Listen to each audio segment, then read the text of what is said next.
हिंसा परमो धर्म की। आचार्य गुरुवर श्री कुंद कुंद भगवान की। आचार्य गुरुवर श्री ज्ञान सागर मुनि महाराज की।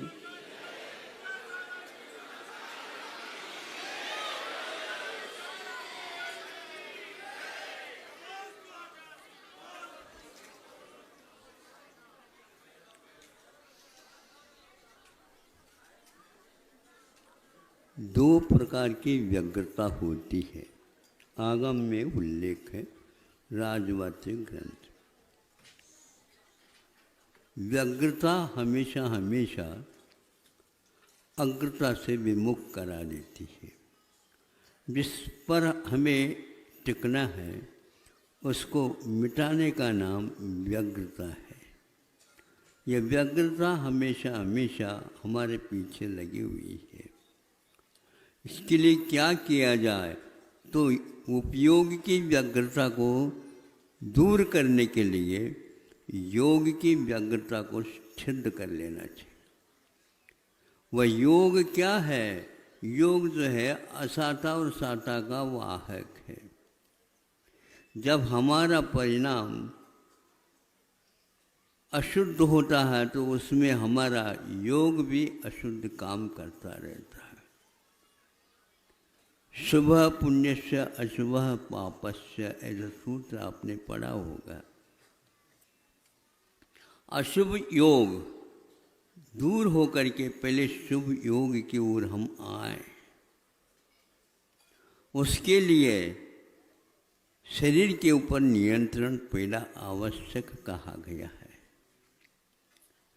जो कुछ भी व्यग्रता का कारण बाहरी वस्तु है तो वह शरीर है।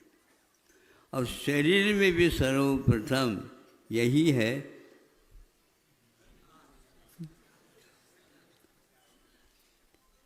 भो जन, सुनो जन जन के लिए सुनो कहा गया। भो जन, भोजनम परीक्षय, भोजन की परीक्षा करो तो आपकी परीक्षा हो जाएगी। और यदि आप भोजन की परीक्षा नहीं करती है, नहीं की जाती है, तो पक्का है आपकी परीक्षा बिना कहे आपको नंबर मिल जाएंगे। शरीर के ऊपर रो नहीं, शरीर में जो भेज रहे हैं उसके ऊपर रो। वो गलत कर रहे हैं और उसके करने में कारण रसना देवी। इस रसना देवी की उपासना सभी लोग करते हैं, नहीं समझते। भगवान की उपासना तो बाद में, पहले रसना देवी। वह रसना देवी एक प्रकार से डसना देवी वह देवी हमारे लिए हमेशा हमेशा डसती रहती है, नहीं समझे। कुछ भी आप इसको खिलाओ, उसको खाना है ही नहीं। और उस रस की समीक्षा करके अलग होती है, पेट को भोगना पड़ता है, नहीं समझे। दवाई उसको लेनी पड़ती। रसने के लिए दवाई कहीं भी नहीं लिखी गई है, केवल संतों के पास वह रसने के लिए औषध है। पंचेंद्र के निरोध करना अनिवार्य है ताकि योग की शुद्धि हो जाए।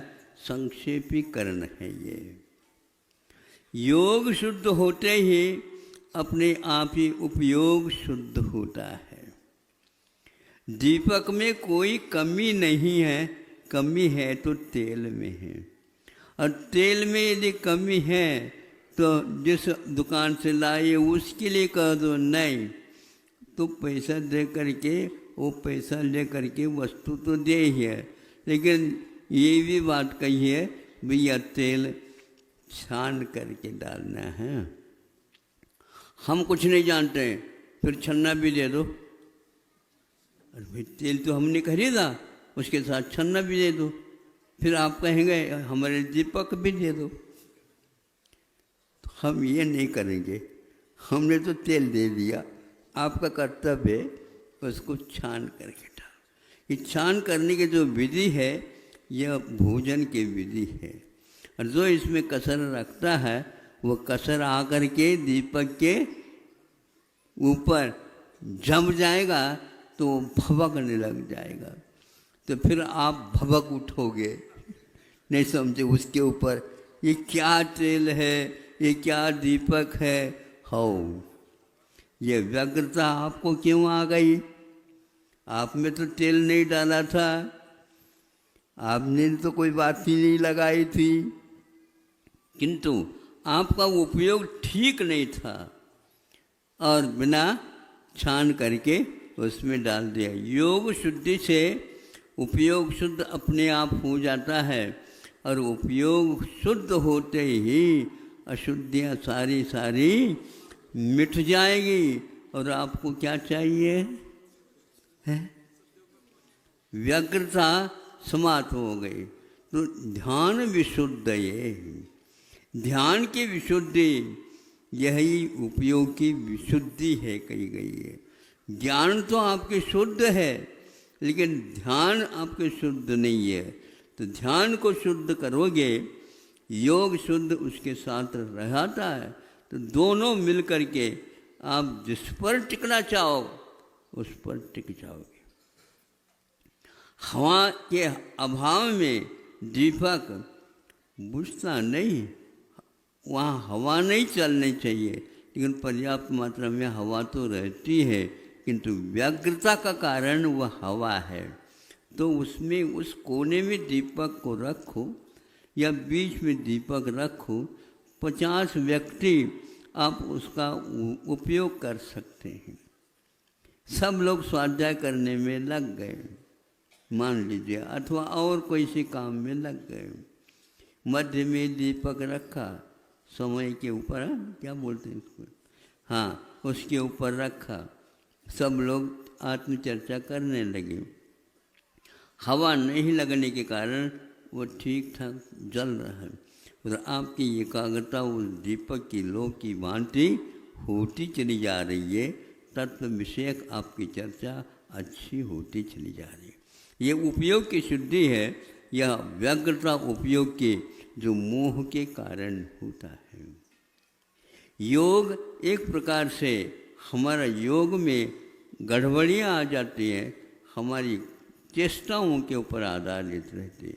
इस प्रकार राजवार्तिक कार्य ने हम लोगों के लिए मोक्ष मार्ग संबंधी भोजन कैसा करना है, भोजन के बाद उसका उपयोग कैसे करना है, उपयोग को शुद्ध रखने के लिए पंचेंद्रिय के विषयों को भुलाना है और एक प्रकार से पंचेंद्रिय के जो जेता हुए हैं, साधु परमेष्टि, श्रवण परमेष्टि, उपाध्याय परमेष्टि, आचार्य परमेष्टि और सिद्ध परमेष्टि और अंत में अरहंत परमेष्टि को भी अपने उपयोग का विषय बनाओ।